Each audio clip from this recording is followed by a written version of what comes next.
পদে বসিয়ে শিক্ষা অঙ্গন শেষ করে দিয়েছে। এখন ২৪ সালে স্বাধীন হয়ে গেছে।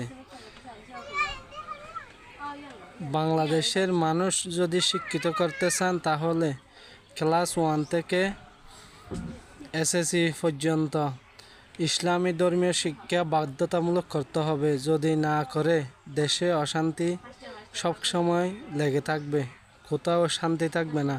কারণ যে মানুষের ইসলামিক জ্ঞান নেই সেই মানুষ কোনোদিন পরিপূর্ণ মানুষ হিসাবে গড়ে উঠতে পারে না। যদি শিশু থেকে ইসলামিক শিক্ষা যদি 10 ক্লাস পর্যন্ত যদি বাধ্যতামূলক করা হয় তাহলে বাংলাদেশের মানুষ সোনার মানুষ হিসেবে হয়ে যাবে। সোনার মানুষ কিভাবে হয়? যে মানুষ ইসলামিক শিক্ষা নিয়ে বড় হয়। যে মানুষ অনইসলামিক শিক্ষা থেকে দূরে থাকে সেই শিক্ষা মানুষকে শান্তি দিতে পারে।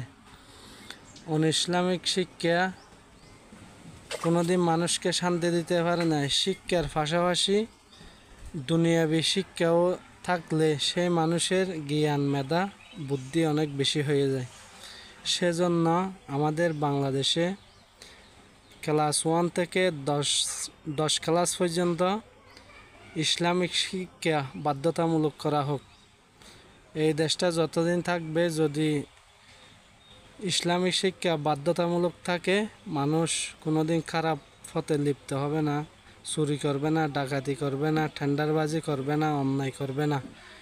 মানুষ ইসলামিক শিক্ষা না থাকার কারণে অযথা কাজে অন্যায় কাজে মানুষ লিপ্ত হয়ে যায়।